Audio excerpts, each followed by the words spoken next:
الحمد لله رب العالمين والصلاة والسلام على حبيبه محمد وآله وصحبه أجمعين.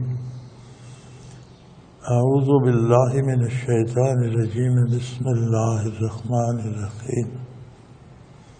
وعنه قال رسول الله صلى الله عليه وسلم: لا يزني الزاني حين يزني وهو مومن.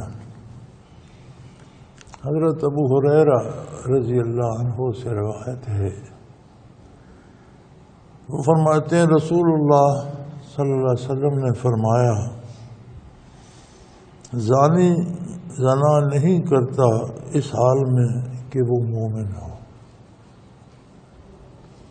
آپ صلی اللہ علیہ وسلم کا ارشاد یہ ہے کہ زانی جس وقت زنا کرتا ہے یا اس فعل میں مصروف ہوتا ہے تو اس وقت اس کا ایمان نہیں ہوتا.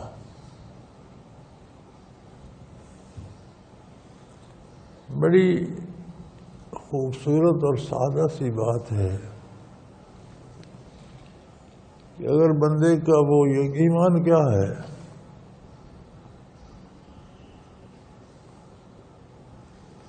زبان کا اقرار، دل کا یقین اور اعمال کی گواہی. یہ تین چیزیں مل کر ایمان بنتا ہے. زبان اقرار کرتی ہے، دل تصدیق کرتا ہے اور کردار اس کی گواہی دیتا ہے، اعمال اس کی گواہی دیتے ہیں، تب ایمان مکمل ہوتا ہے. اگر کردار ایمان کے خلاف ہو تو ایمان مکمل نہیں ہوتا. اس لیے یہاں شارحین حدیث نے لکھا ہے کہ اس سے مراد کامل ایمان ہے، یعنی زنا کفر نہیں ہے، وہ کافر نہیں ہو جاتا، لیکن کامل ایمان اس وقت اس میں اس فعل کے کرتے وقت اس میں کامل ایمان نہیں ہوتا. تو ویسے بھی اگر دیکھا جائے کہ بندے کے دل میں یہ یقین ہو کہ میرا رب واحد لا شریک ہے، معبود برحق ہے، وَهُوَ مَعَكُمْ أَيْنَمَا كُنتُمْ، ہر حال میں ہر جگہ وہ تمہارے ساتھ ہے. وَنَحْنُ أَقْرَبُ إِلَيْهِ مِنْ حَبْلِ الْوَرِيدِ، قریب ترین ذات میرے اللہ کی ہے، تو پھر یہ کام اس سے نہیں ہو سکتا. تو فرمایا جس وقت زانی زنا کرتا ہے اس وقت وہ لمحات جو ہیں ان میں ایمان اس کے پاس نہیں ہوتا. وَلَا يَسْرِقُ السَّارِقُ حِينَ يَسْرِقُ وَهُوَ مُؤْمِنٌ وَلَا يَشْرِبُ الْخَمْرَ حِينَ يَشْرِبُهَا وَهُوَ مُؤْمِنٌ وَلَا يَنْتَهِبُ نَهْبَةً يَرْفَعُ النَّاسَ إِلَيْهِ فِيهَا أَبْصَارُهُمْ حِينَ يَنْتَبِهُ وَهُوَ مُؤْمِنٌ وَلَا يَغُلُّ أَحَدُكُمْ حِينَ يَغُلُّ وَهُوَ مُؤْمِنٌ فَإِيَّاكُمْ مُتَفَقٌ عَلَيْهِ. اسی طرح فرمایا کہ چور چوری نہیں کرتا، شرابی شراب نہیں پیتا اس حال میں کہ اس وقت اس کے اندر ایمان موجود ہو. یعنی جس لمحے وہ چوری کر رہا ہوتا ہے اس لمحے اس میں وہ یقین، وہ ایمان اور اس کی تصدیق موجود نہیں ہوتی. شرابی جب شراب پی رہا ہوتا ہے تو وہ لمحات جو ہیں اس میں ایمان اس کے ساتھ نہیں ہوتا.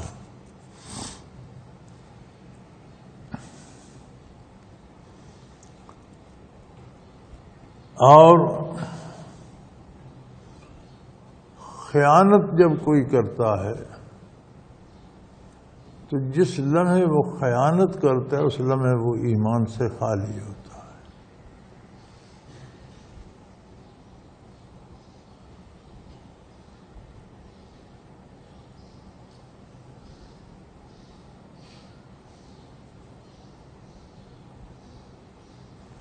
اور فرمایا ایاکم.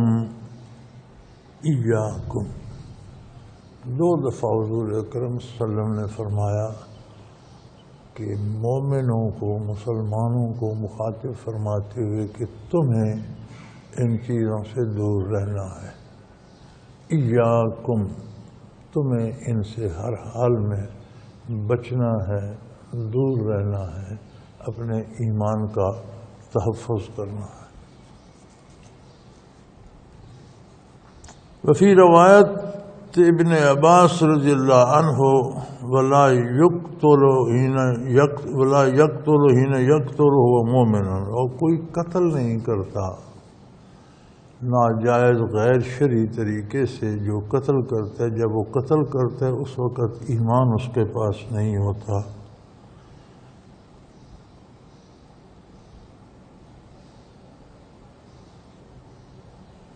قال اکرمۃ فقلت لابن عباس کیف ینزع الایمان منہ، حضرت اکرمہ کہتے ہیں کہ میں نے حضرت ابن عباس سے عرض کی کہ ان سے ایمان کیسے چلا جاتا ہے؟ ایمان تو ایک کیفیت ہے، دلی یقین کا نام ہے، تو وہ کیسے چلا جاتا ہے؟ قال ہاکذا وشبک بین اصابعہ ثم اخرجہا، تو انہوں نے اپنی انگلیوں کو اس طرح ایک دوسرے میں پھنسایا اور پھر الگ کر دیا کہ اس طرح ایمان الگ ہو جاتا ہے۔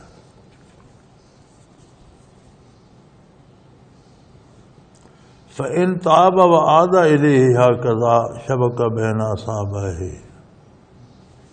اور اگر توبہ کرتا ہے تو پھر وہ ایمان اس طرح پلٹ آتا ہے، پھر اپنی انگلیوں کو اس طرح پھنسا کر بتایا کہ اگر توبہ کرتا ہے تو ایمان پلٹ آتا ہے۔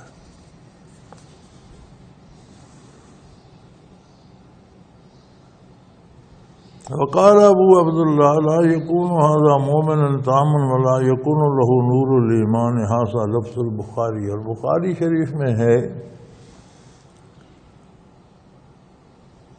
کہ حضرت ابو عبداللہ رضی اللہ عنہ نے فرمایا کہ اس ساری حدیث سے مراد یہ ہے کہ ان لمحات میں وہ کافر تو نہیں ہو جاتا لیکن ایمان کامل نہیں ہوتا، نور یقین میں کمی آ جاتی ہے، اس کے پاس ایمان کا نور نہیں رہتا، الا یہ کہ وہ توبہ کرے۔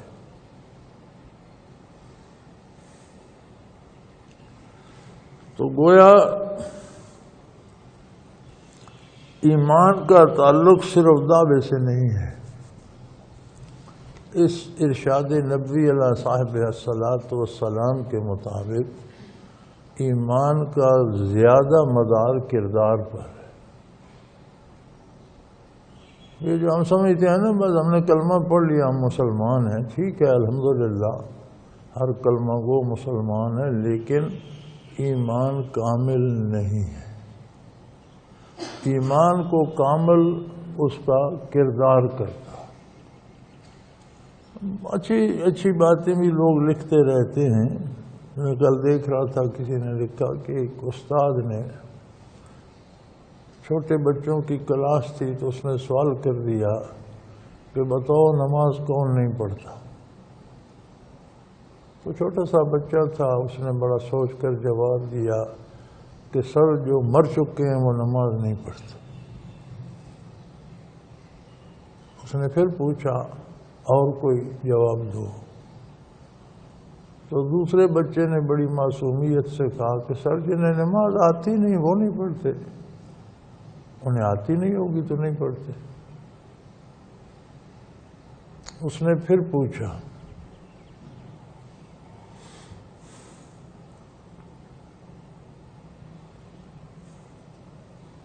تو تیسرے نے کہا کہ سر جو کافر ہیں وہ نماز نہیں پڑھتے۔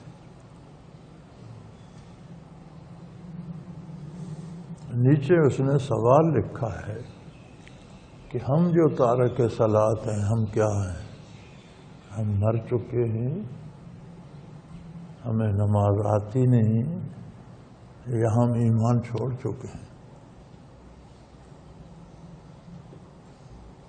تو یہی سوال وارد ہوتا ہے کہ زبانی کوئی کلمہ پڑھتا ہے آپ اسے کافر نہیں کہہ سکتے، وہ جانے اس کا رب جانے، اسے مسلمان قبول کرنا پڑتا ہے، لیکن تکمیل ایمان کردار سے ہوتی ہے، اس کا کردار بھی گواہی دے کہ کلمہ پاک پر اس کا یقین ہے۔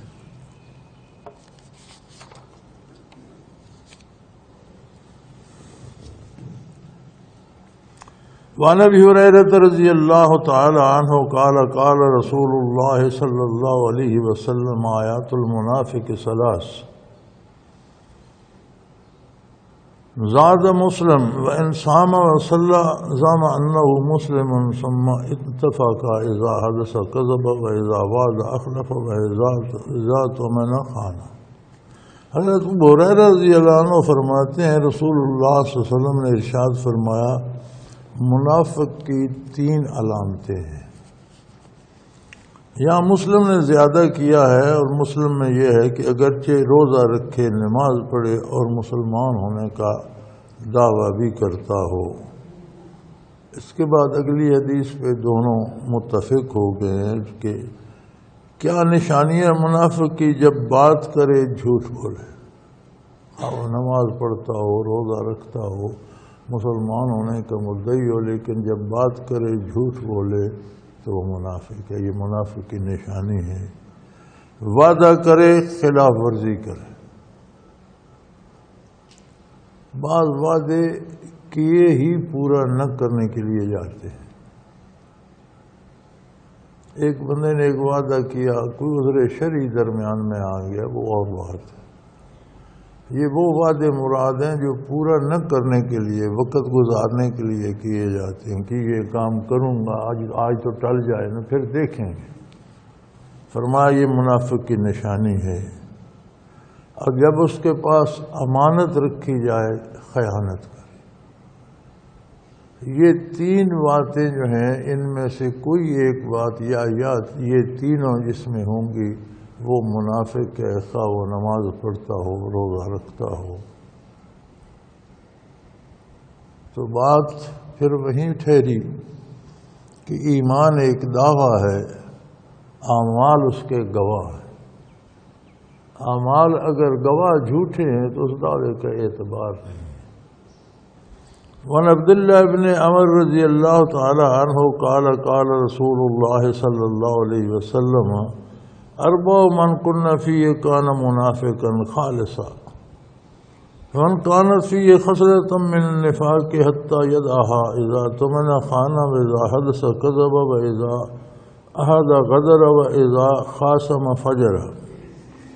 حضرت عبداللہ بن عمر رضی اللہ عنہ سے روایت ہے کہ رسول صلی اللہ علیہ وسلم نے فرمایا 4 باتیں جس شخص میں ہوں گی وہ خالص منافق ہوگا، اور جس میں کوئی ایک بات ان میں سے نفاق کی ہوگی یہاں تک کہ اسے چھوڑ دے۔ 4 باتیں کیا ہیں؟ فرمایا جب امانت سونپی جائے خیانت کرے۔ اب یہ امانت صرف یہ نہیں ہے کہ اس کے پاس کچھ پیسے رکھے جائیں تو وہ کھا جائے، اس سے بڑی امانت لوگوں کے حقوق ہیں۔ ایک عام آدمی، میں بیٹھا ہوں ممبر پہ، میرے پاس آپ تک قرآن و حدیث کا پیغام پہنچانا، دیانتداری سے پہنچانا، درد دل سے پہنچانا، صحیح طور پر پہنچانا، یہ آپ لوگوں کی امانت ہے میرے پاس۔ ایک استاد سکول میں پڑھا رہا ہے، بچوں کی صحیح تربیت اور تعلیم اس کے پاس امانت ہے۔ ایک افسر تھانے میں بیٹھے تو لوگوں کے حقوق کا تحفظ اس کے پاس امانت ہے۔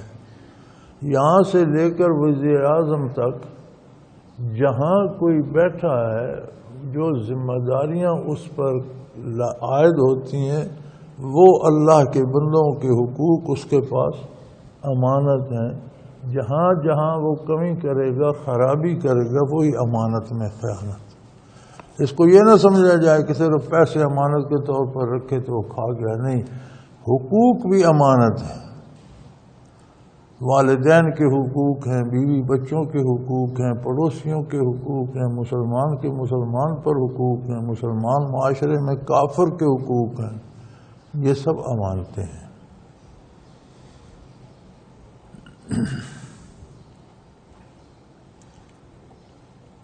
تو آپ صلی اللہ علیہ وسلم نے فرمایا کہ 4 باتیں جس میں ہوں گی وہ تو مکمل خالص منافق ہوگا، اور جس میں کوئی ایک بات ہوگی اس میں منافقت کی ایک بات ہوگی، حتیٰ کہ اسے چھوڑ دے اور اس سے بچ جائے۔ جب اس کے پاس امانت رکھی جائے خیانت کرے، بات کرے تو جھوٹ بولے،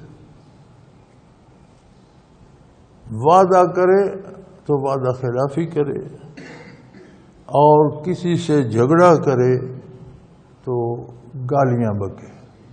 کسی سے جھگڑا ہو جائے تو ناروا الفاظ استعمال کرے اور گالی بکے، یہ بھی منافق کی نشانی ہے۔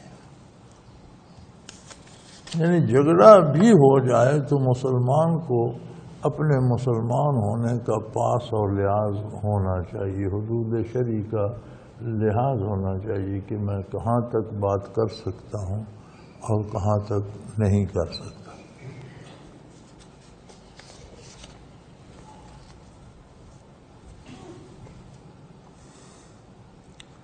وعن ابن عمر قال قال رسول اللہ صلی اللہ علیہ وسلم مثل المنافق كالشاة العائرة بین الغنمین تعیر الى هذه مرة والى هذه مرة۔ حضرت ابن عمر رضی اللہ عنہ سے روایت ہے، رسول اللہ صلی اللہ علیہ وسلم نے فرمایا منافق کی مثال اس بکری کی مانند ہے جو 2 ریوڑوں کے درمیان پھرتی ہے، کبھی ادھر چلی جاتی ہے کبھی ادھر چلی جاتی ہے، جس کا کوئی حقیقی مالک نہیں ہوتا، جو آوارہ ہوتی ہے، کبھی ایک ریوڑ کی طرف چلی جاتی ہے اور کبھی دوسرے کی طرف چلی جاتی ہے۔ یہی حال منافق کا ہوتا ہے، کبھی مسلمانوں میں جا گھستا ہے اور کردار کے اعتبار سے کفار کے قریب ہو جاتا ہے۔ وعن صفوان ابن الصال رضی اللہ تعالیٰ عنہ قال یہودی لصاحبہ اذهب بنا الی هذا النبی۔ حضرت صفوان بن اسال سے روایت ہے، وہ فرماتے ہیں ایک یہودی نے دوسرے یہودی سے کہا میرے ساتھ اس نبی صلی اللہ علیہ وسلم کی طرف چل۔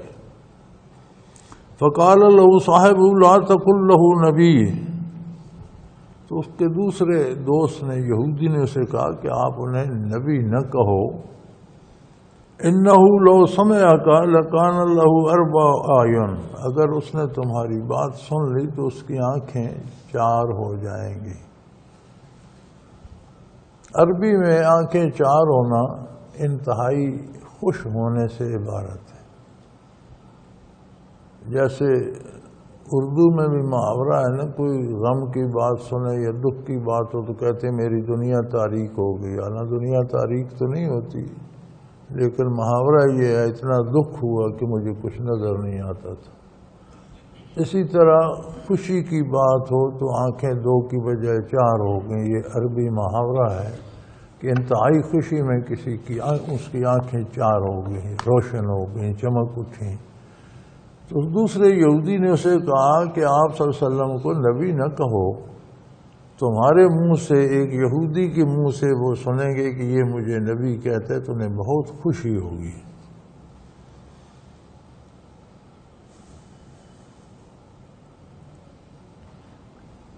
فاتیا رسول اللہ صلی اللہ علیہ وسلم، اور حضور صلی اللہ علیہ وسلم کی خدمت عالی میں حاضر ہوئے، فسالہ، اور آپ سے یہ عرض کیا ان 9 آیات بینات، 9 امور کے بارے بارگاہ رسالت میں عرض کیا کہ ان کے بارے ہمیں سمجھایا جائے۔ وہ 9 باتیں جو انبیاء متقدمین بھی کہتے تھے کہ 9 باتیں دین کی بنیاد ہے، وہ 9 باتیں کیا ہیں؟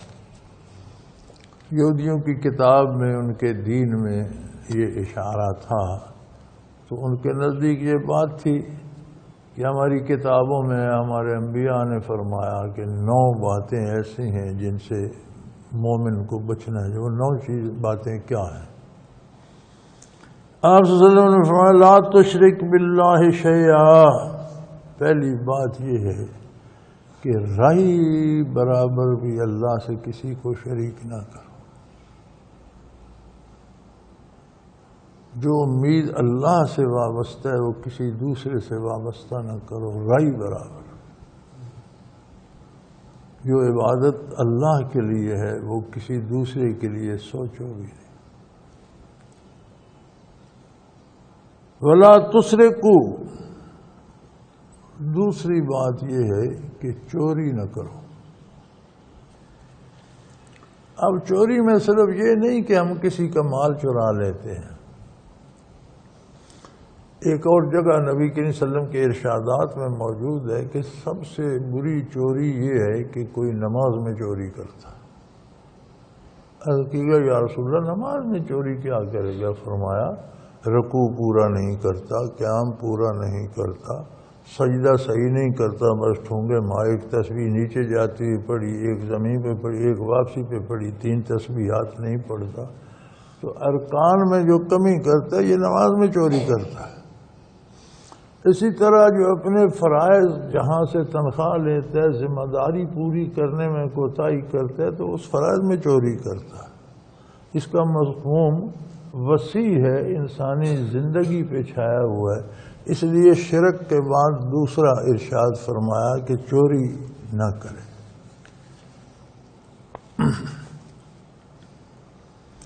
ولا تزنوا، تیسری بات اہم ارشاد فرمائی کہ وہ غیر شرعی طریقے سے عورتوں سے ملاپ نہ رکھے، اپنی منقوہ کے بغیر جنسی فعل نہ کرے، زنا نہ کرے۔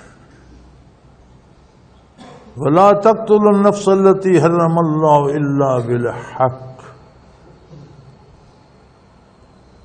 اور کسی کو اللہ کے حکم کے بغیر کوئی جان کسی کو قتل نہ کرے۔ اب اس میں یہ ساری بات آ جاتی ہے، ایک تو قتل عمد ہے کہ سامنے کسی نے گولی مار دی، چاقو مار دیا، لاٹھی مار دی، قتل کر دیا۔ لیکن بہت سے قتل وہ ہیں جنہیں قتل سمجھا ہی نہیں جاتا، جس طرح اولاد کا پیدا ہونا روک دیا جائے کہ یہ ہمارے ساتھ آبادی بڑھ گئی اور خوراک پوری نہیں ہوتی، یہی بات پچھلی حدیث شریف میں گزر چکی ہے۔ تو اگر پیدا ہونے سے روک دیا جائے تو بھی قتل ہے، لیکن اس کی صورت اور ہے، حمل ہونے کے بعد ضائع کیا جائے اس کی صورت اور ہے، اور 120 دن کے بعد کیا جائے تو وہ صریح قتل ہے کہ اس میں روح پیدا ہو جاتی ہے۔ مطلقاً ایسا علاج کر دیا جائے کہ کبھی اولاد نہ ہو سکے بغیر عذر شرعی کے، عذر شرعی ہو، ڈاکٹر طبیب کہتا ہو کہ اس کی ضرورت ہے، وہ الگ بات۔ تو کسی جان کو قتل نہ کرو، ہاں جہاں اللہ کا حکم ہو، جہاد ہو یا قانون کسی کو سزا، اب قانون کسی کو سزا دیتے ہیں تو وہ قانونی ادارے دیتے ہیں، ہر فرد تو نہیں دے سکتا۔ ہر بندے کو تو یہ قاصد نہیں کہ گلی میں بم پھوڑتا پھرے اور عبادت خانوں میں گولی چلاتا پھرے۔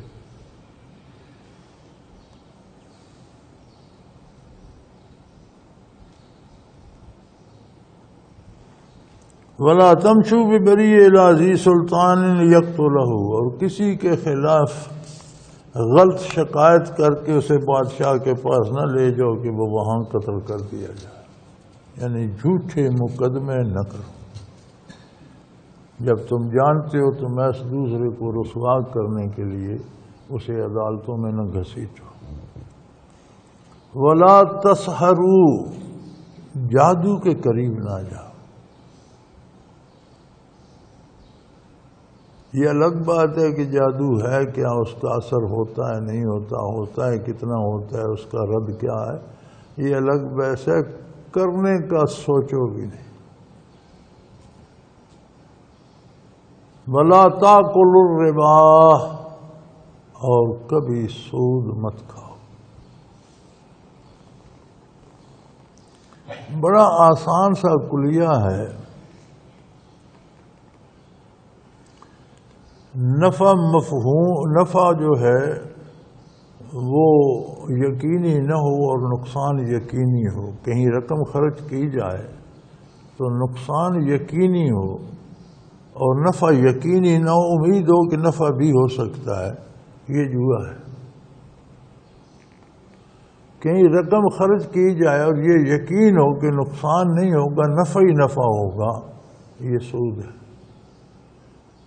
کہیں رقم خرچ کی جائے وہاں نفع کی امید بھی ہو نقصان کی بھی ہو، یہ تجارت ہے.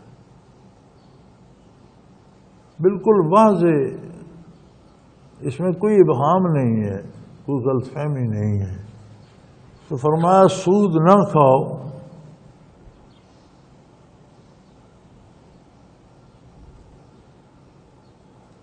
ولا تقذفوا محصنہ، اور کسی پاک دامن عورت پر تہمت نہ لگاؤ. خواہ مخواہ کسی کی بیٹی کسی کی بہن کو بدنام کرنے کی کوشش نہ کرو.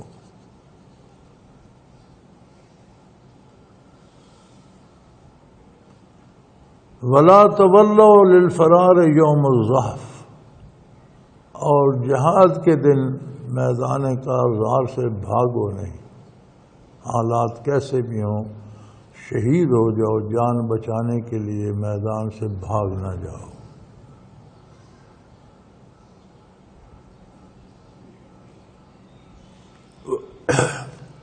وعلیکم خاصۃ الیہود ان تعدوا فی السبت، اللہ تعدوا فی السبت.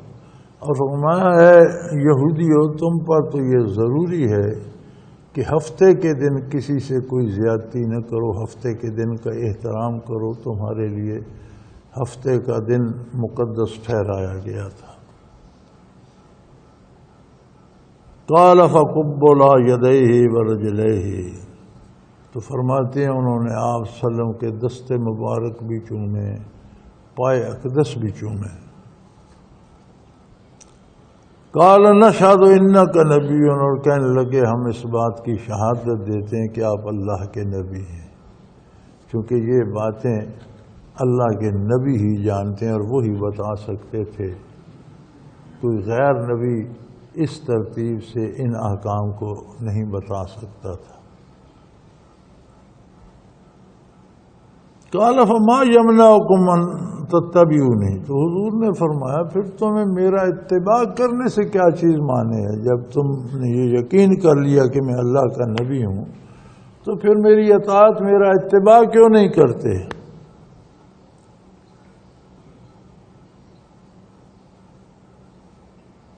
قال ان داؤد علیہ السلام دعا ربہ اللہ یزال من ذریتی نبی. پہلے تو انہوں نے کہا کہ حضرت داؤد علیہ السلام کی دعا نے روک رکھا ہے. ہمارے بزرگ کہتے ہیں کہ حضرت داؤد علیہ السلام نے دعا کی تھی کہ نبوت میری ہی نسل میں رہے، اس لیے ہم رکے ہوئے ہیں کہ آپ ان کی نسل سے نہیں ہیں. پھر کہنے لگے اصل بات یہ ہے وَإِنَّا نَخَافُ أَن تَبِعَنَاكَ أَن يُقْتَلَنَا الْيَهُودُ. کہنے لگے حقیقت یہ ہے کہ اگر ہم آپ کے اتباع کا اعلان کر دیں یہودی ہمیں قتل کر دیں. ہم جان چکے ہیں کہ آپ نبی برحق ہیں، لیکن اگر یہ بات ہم علی اعلان کہہ دیں تو حقیقت یہ ہے کہ یہودی ہمیں قتل کر دیں.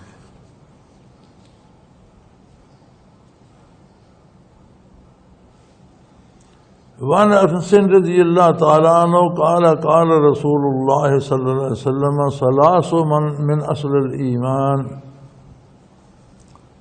حضرت انس رضی اللہ تعالیٰ عنہ سے روایت ہے، رسول اللہ صلی اللہ علیہ وسلم نے فرمایا 3 چیزیں ایمان کی اصل ہیں، بنیاد ہیں، جن پر ایمان کی عمارت استوار ہے. الکف عن من قال لا الہ الا اللہ، جس شخص نے لا الہ الا اللہ قبول کر لیا اس سے رک جانا، اس پر زیادتی نہ کرنا، اسے مسلمان تسلیم کر لینا، اس کے اسلامی حقوق کا تحفظ کرنا. لا تکفروہ بذنب ولا تخرجوہ من الاسلام، اس کے کسی گناہ پر اسے کافر نہ کہا جائے اور بات بات پر اسے اسلام سے خارج نہ کیا جائے۔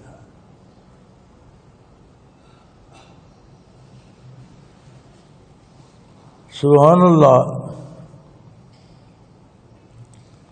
آج ہم کتنے گروہوں میں بٹ چکے ہیں، اور ہماری بدنصیبی یہ ہے کہ اس مسجد والے اس مسجد والوں کو کافر کہتے ہیں، وہ ان کو کہتے ہیں، یہ اگلوں کو کہتے ہیں، وہ اور اگلوں کو کہتے ہیں۔ اتنے فرقے بن چکے ہیں جو ایک دوسرے کو کافر کہتے ہیں، کلمہ سارے پڑھتے ہیں۔ تو جو کسی مسجد میں نہیں جاتے وہ فتوے سے بچے ہوئے ہیں، جو نماز پڑھتے ہی نہیں، کبھی مسجد نہیں جاتے، انہیں کوئی نہیں پوچھتا۔ یہ فتوے بھی نمازیوں پر ہی ہیں۔ یہ ساری بدبختی ہے۔ اگر کوئی کلمہ پڑھ کر اقرار کرتا ہے اللہ کی توحید، حضور کی رسالت کا صلی اللہ علیہ وسلم، تو وہ مسلمان ہے، اس سے گناہ ہوتا ہے تو گناہ گار ہے، کافر نہیں ہے۔ غلطی ہوتی ہے تو فاسق فاجر ہے، کافر نہیں ہے، جب تک ارکان اسلام میں سے کسی کا انکار نہ کرے، نبوت کا انکار کرے، آخرت کا انکار کرے، قرآن کا انکار کرے، توحید باری میں شک کرے، حساب کتاب کا، قیامت کا، عذاب ثواب کا انکار کرے، تو یہ چیزیں ضروریات دین میں سے ہیں، یہ دین کی بنیادیں ہیں۔ کسی ایک کا انکار سب کا انکار سمجھا جائے، لیکن غلطیوں پر، کوتاہیوں پر، معمولی باتوں پر ٹوک کر اس پر کفر کا فتویٰ نہ لگایا جائے، اور اس کی بھی تحقیق کی جاتی ہے۔ علماء فقہ فرماتے ہیں کہ کسی نے ایسا جملہ کہا جو لگتا ہے جملہ کفریہ ہے، تو اس کی تحقیق ہوگی، اس سے تفتیش ہوگی، پوچھا جائے گا۔ اگر اس جملے کے 100 معنی بنتے ہیں، 99 معنی کفر پہ دلالت کرتے ہیں، اور ایک معنی جو ہے اگر وہ لیا جائے تو کفر پہ دلالت نہیں کرتا، تو علماء فرماتے ہیں وہ لیا جائے گا، 99 چھوڑ دیے جائے۔ اتنی احتیاط ہے مسلمان کو کافر کہنے، کہ ہم ایک دوسرے پر کفر کے فتوے کیوں لگاتے ہیں؟ جہاں تک میں سمجھ سکا ہوں، ہم قرآن و حدیث کی شرح اور ترجمہ اور مفہوم اپنی مرضی کا بیان کرتے ہیں۔ اگر قرآن کریم کی تفسیر، حدیث پاک کا مفہوم وہ لیا جائے جو حضور نے جب بیان کیا، صحابہ کرام نے کیا سمجھا، اس پر عمل کیا اور حضور نے قبول فرمایا کہ یہی ہے، اگر وہ معنی لیا جائے تو کوئی فرقہ بنتا ہی نہیں۔ جب ہم وہ معنی چھوڑ دیتے ہیں اپنی مرضی، تو آپ اپنی مرضی کا معنی کر لیتے ہیں، میں اپنی مرضی کا معنی کر لیتا ہوں، آپ اپنے قرآن سے مجھے کافر ثابت کرتے ہیں، میں اپنے سے آپ کو ثابت کرتا ہوں۔ تو اللہ کریم ہمیں ہدایت اور صحیح سمجھنے اور جاننے کی توفیق عطا فرمائے۔ اور والجہاد ماضٍ بعثنی اللہ الی ان یقاتل آخر هذه الامة الدجال لا یبطلہ جور جائر ولا عدل عادل والایمان بالاقدار۔ یہ بڑی فیصلہ کن بات ہے، اور اس پہ آج کل بڑا لے دے ہوتی ہے۔ آپ صلی اللہ علیہ وسلم نے فرمایا کہ یہ یاد رکھو، جہاد جاری رہنے والا ہے۔ جب سے اللہ تعالیٰ نے مجھے مبعوث فرمایا، یہاں سے لے کر یہاں تک کہ امت کا آخر دجال کو قتل کرے گا، یعنی میری بعثت عالی سے لے کر اس وقت تک جب آخر امت کے لوگ دجال کے خلاف جہاد کریں گے اور اسے قتل کریں گے، جہاد جاری رہے گا۔ آج کل یہ بھی ایک طبقہ پیدا ہو چکا ہے جو کہتا ہے جہاد کی بات ہی نہ کرو، جہاد بالسیف اس زمانے میں تھا، اب صرف باتوں سے جہاد ہوگا۔ یہ شوشت مرزا قادیانی ملعون نے چھوڑا تھا نا، تو اب ہمارے اچھے بھلے دیندار لوگ بھی اس کو پکڑے پھرتے ہیں، حالانکہ یہ بات شروع قادیانی نے کی تھی۔ تو حضور کا ارشاد ہے کہ میری بعثت علی سے لے کر آخر وقت تک جہاد ہمیشہ رہے گا۔ جہاد دو طرح سے ہے، میدان عمل میں برائی کو روکنے کے لیے بھلائی کی کوشش، جہاں کفر اسلامی ریاست میں مداخلت کی کوشش کرے وہاں تلوار سے بندوق سے جان دے کر اسلامی ریاست کا تحفظ، اسی سے حضور نے بھاگنے سے منع فرمایا کہ وہاں شہید ہو جاؤ، بھاگو نہیں۔ اور اپنے آپ کو گناہ سے روکنے کے لیے عمر بھر کوشش، یہ بھی جہاد ہے۔ اپنے آپ سے جہاد، اسلام اور اسلامی ریاست کے تحفظ کے لیے جہاد، اور اپنی مرضی لوگوں پر مسلط کرنے کے لیے انہیں قتل کر کے زبردستی بات منوانا، یہ فساد ہے، یہ جہاد نہیں ہے جو آج کل ہو رہا ہے کہ چند بندے اکٹھے ہو کر ایک بات طے کر لیتے ہیں، پھر کہتے ہیں جو نہیں مانتا اسے قتل کر دو۔ یہ فساد ہے، یہ جہاد نہیں ہے۔ جہاد جو کفار سے ہوگا، ریاست کے تحفظ کے لیے ہوگا، وہ انفرادی نہیں ہوگا، وہ اسلامی ریاست کی ذمہ داری ہے۔ سربراہ ریاست آگے ہوگا، قوم اس کا ساتھ دے گی۔ اپنی ذات کا جہاد اپنے ذمے ہے کہ خود کو برائی سے روکے اور نیکی پر کاربند کرے۔ اور فرمایا میری بعثت عالی سے جہاد شروع ہوا ہے، قیامت تک آخر تک جاری رہے گا، حتیٰ کہ امت آخر، امت کے لوگ دجال سے جہاد کر کے اسے قتل کریں گے۔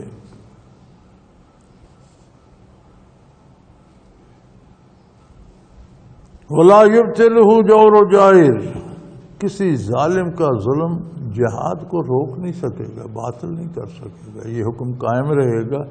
وَلَا عَدْلُ عَادِلٍ، اور کسی عادل کا عدل جہاد کو ختم نہیں کر سکے گا، یہ حکم ہر حال میں قائم رہے گا۔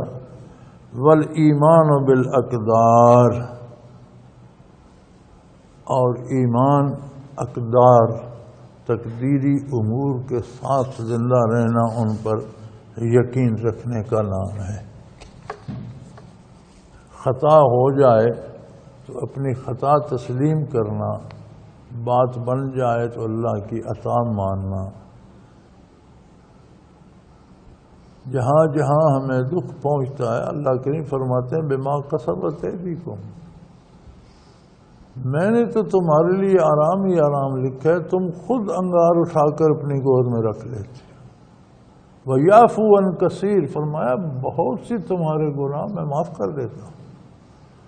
کسی کسی گناہ کے بدلے تمہیں دکھ پہنچتا ہے، وہ بھی اس لیے کہ تمہیں احساس تمہارا زندہ رہے کہ یہ گناہ آگ کا انگارہ ایسے گود میں نہیں رکھنا چاہیے۔ وعن ابی ہریرہ رضی اللہ تعالی عنہ قال قال رسول اللہ صلی اللہ علیہ وسلم اذا زنى العبد خرج منه الایمان فكان فوق راسه كالظلة فاذا خرج من ذلك الامر رجع علیہ الایمان۔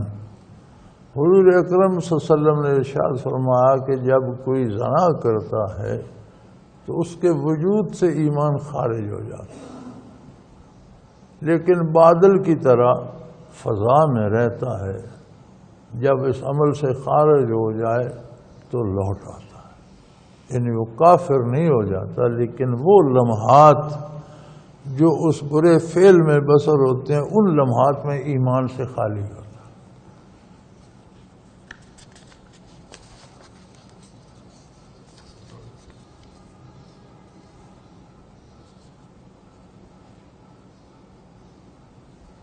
وعن معاذ قال اوصاني رسول اللہ صلی اللہ علیہ وسلم بعشر کلمات، حضرت معاذ رضی اللہ عنہ سے روایت ہے، فرماتے ہیں رسول اللہ صلی اللہ علیہ وسلم نے مجھے 10 باتوں کی وصیت فرمائی۔ قال لا تشرک باللہ شیئا،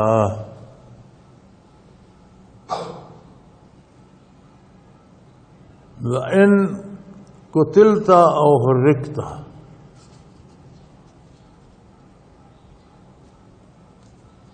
مجھے رسول اللہ صلی اللہ علیہ وسلم نے فرمایا کہ اللہ کے ساتھ کسی طرح کا کوئی شرک نہ کرو، خواہ تمہیں قتل کر دیا جائے، جلا دیا جائے، قتل ہو جاؤ، جل جاؤ، اللہ کے ساتھ شرک گوارا نہ کرو۔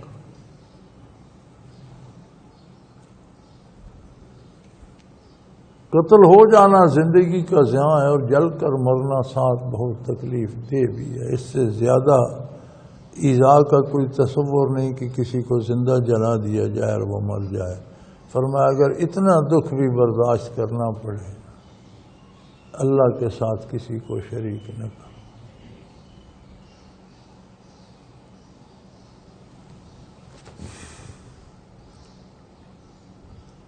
ان کو تل تو حرکتا ولا تعقن والدیک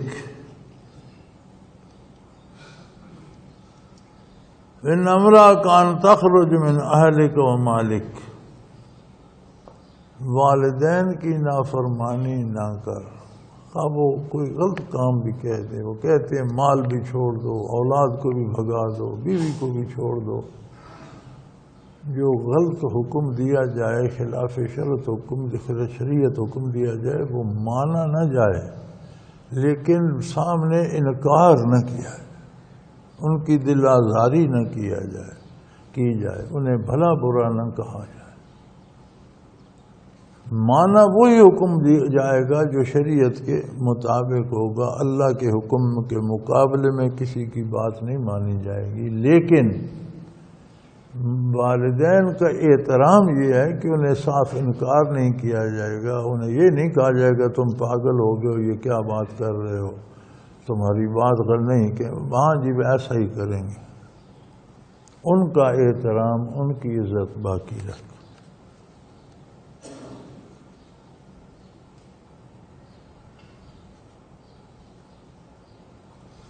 وَلَا تَتْرُكْنَ صَلَاةَ الْمَكْتُوبَةَ مُتَعَمِّدًا، فرض نماز کو جان بوجھ کر کبھی نہ چھوڑو۔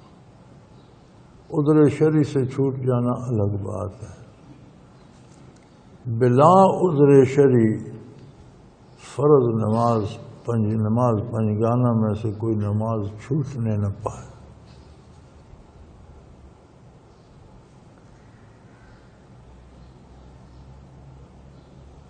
اس لیے کہ فَإِمَّنْ تَرَكَ الصَّلَاةَ مَكْتُوبًا مُتَعَمِّدًا فَقَدْ بَرِئَ مِنْهُ ذِمَّةُ اللَّهِ۔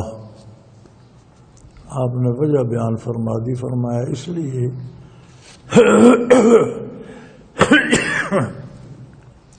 کہ فرائض نمازوں میں سے جو بندہ جان بوجھ کر نماز چھوڑ دیتا ہے، حفاظت الہیہ اس سے اٹھا لی جاتی ہے، پھر شیطان کے ہاتھ میں وہ اسے جدھر چاہے چلاتا رہے، اللہ کی حفاظت اس سے واپس لے لی جاتی ہے۔ ذمۃ اللہ، اللہ کی حفاظت، اللہ کی ذمہ داری اس سے ہٹا لی جاتی ہے۔ وَلَا تَشْرَبْنَ خَمْرًا، کبھی زندگی میں شراب نہ۔ إِنَّهُ رَأْسُ كُلِّ فَاحِشَةٍ، ہر برائی کا سر ہے شراب، بنیاد ہے ہر برائی کی۔ جو شخص شراب پی سکتا ہے وہ دنیا کا کوئی گناہ بھی کر سکتا ہے۔ کبھی شراب کے قریب نہ جاؤ۔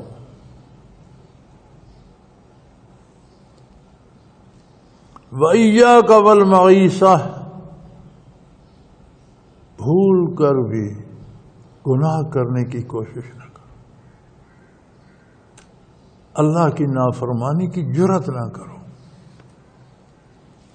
فَإِنَّ بِالْمَعِيصَةِ حَلَّ سَخَطُ اللَّهِ، کہ گناہ اللہ کے غضب کا راستہ کھول دیتا ہے۔ ہر گناہ غضب الہی کو دعوت دیتا ہے۔ کوئی جان بوجھ کر بھیڑوں کے چھتے میں انگلی دیتا ہے؟ تو بھیڑوں کے چھتے میں انگلی دینا تو معمولی سی بات ہے، کوئی جان بوجھ کر غضب الہی کا دروازہ اپنے اوپر کھولتا ہے۔ فرمایا فرض نماز کا چھوڑنا ایسا ہے جیسا کسی نے غضب الہی کا دروازہ اپنے لیے خود کھول دیا۔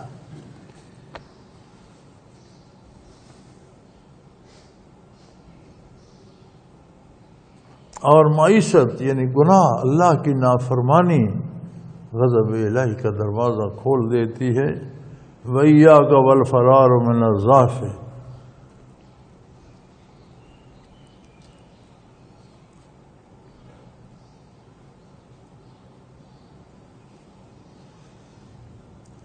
وَإِنْ هَلَكَ النَّاسُ وَإِذَا أَصَابَ النَّاسُ مَوْتٌ أَنْتَ فِيهِمْ فَاثْبُتْ۔ جہاد سے میدان جنگ سے بھاگنے کا کبھی سوچو بھی نہیں، گرچہ تمہارے ساتھی شہید پر شہید ہو رہے ہوں اور تم بھی ان مرنے والوں میں شامل ہو جو شہید ہو جاؤ، بھاگنے کا مت سوچو۔ کفار کے پاس طاقت زیادہ ہے یا غلبہ ہو گیا یا مسلمان شہید ہو رہے ہیں، تم سمجھو میں آج بھاگ جاؤں کل لڑ لوں گا، نہیں، ساتھیوں کے ساتھ جان دے دو۔ میدان جہاد سے جان بچانے کے لیے کبھی مت بھاگو۔ وَأَنفِقْ عَلَىٰ عِيَالِكَ مِن طُولِكَ، اور اپنی حیثیت کے مطابق اپنی اولاد پر خرچ کرو۔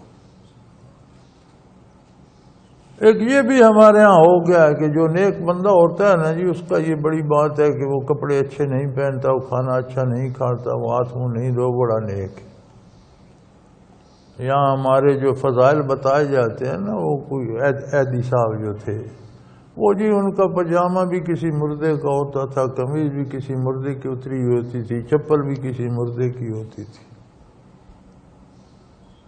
یہ نیکی نہیں ہے۔ جتنی حیثیت اللہ نے دی ہے اس کے مطابق رہو، اولاد کو بھی اس کے مطابق رکھو، لباس، جوتا، کپڑا، خوراک، تعلیم و تعلم۔ اللہ نے جو وَمَا بِنِعْمَتِ رَبِّكَ فَحَدِّثْ، اللہ کی نعمتوں کو بیان بھی کرو، اور فرماتے ہیں یہ تحدیث نعمت ہے کہ تمہارے لباس سے، اٹھنے بیٹھنے سے، گاڑی موٹر سے پتہ چلے کہ تم پر اللہ کا اتنا احسان ہے۔ دولت کو دبا کر سانپ بن کر بیٹھ جانا اور پرانے کپڑے پہن لینا، یہ اسلام میں نہیں ہے، اور یہ کوئی نیکی کی دلیل نہیں ہے، یہ مکاری ہے۔ انفق علی عیالک من طولک، اور اپنی حیثیت کے مطابق بال بچوں پہ خرچ کرو۔ ولا ترفع عنہم عصاک ادبا واخفهم فی اللہ، اور ان پر لاٹھی نہ اٹھاؤ، یعنی گھر میں جلاد بن کر نہ رہو، بیوی کو بھی گالیاں، بیٹوں کو بھی گالیاں، بچیوں کو بھی تھپڑ، لاٹھی اٹھا کر نہ رہو، پیار سے، محبت سے اولاد کی تربیت کرو۔ اور آپ دیکھ لیں جن گھروں میں محبت سے، پیار سے، حسن سلوک سے بچے پالے جاتے ہیں وہ کیا بنتے ہیں، اور جن گھروں میں لاٹھی ڈنڈا چلتا رہتا ہے وہ کیا بنتے ہیں۔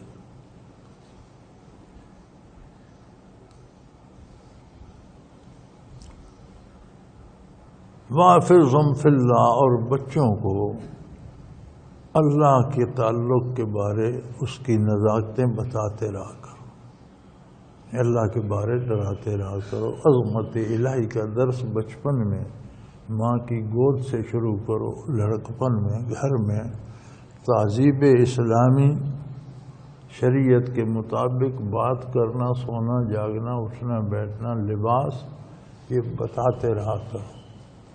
یہ جب سے گھروں سے چھوٹا ہے نا تو دیکھ لو آج ہماری نسل کہاں جا رہی ہے۔ نہ ہمارا لباس اپنا ہے، نہ حلیہ اپنا ہے، نہ اشغال اپنے ہیں۔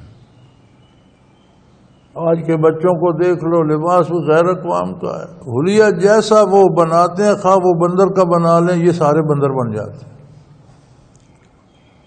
سنت داڑھی کوئی نہیں رکھتا تھا، اور جو سنت رکھ لیتا تو اسے رشتہ کوئی نہیں دیتا تھا۔ اب امریکنوں نے ٹیڑھی میڑھی داڑیاں رکھ لی، ہر جوان رکھے پھرتا ہے، اور رشتہ دینے والوں کو بھی کوئی اعتراض نہیں۔ عجیب بات نہیں ہے؟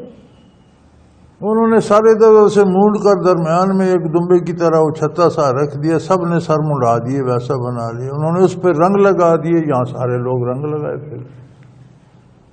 تو فرمایا ان کو آوارہ نہ کرو، ان کو اسلامی اصول، حلیے رہائش، اللہ سے تعلق، اتباع رسالت، اس کے فوائد اور دین پر قائم رہنے کی تربیت گھر سے، ماں کی گود سے، مدرسے سے، ابتدا سے دو۔ وآخر دعوانا ان الحمدللہ رب العالمین۔ الحمدللہ رب العالمین والصلاة والسلام علی حبیبہ محمد وآلہ وصحبہ اجمعین۔ اللہم ربنا لا تقتلنا بغضبک ولا تہلکنا بعذابک واعف عنا قبل ذلک۔ اللہم ربنا لا تسلط علینا من لا یرحمنا، انت ولینا فی سفرنا وحضرنا فی مالنا واہلنا، انت ولینا فی الدنیا والآخرہ، توفنا مسلمین والحقنا بالصالحین، وصلی اللہ تعالی علی حبیبہ محمد۔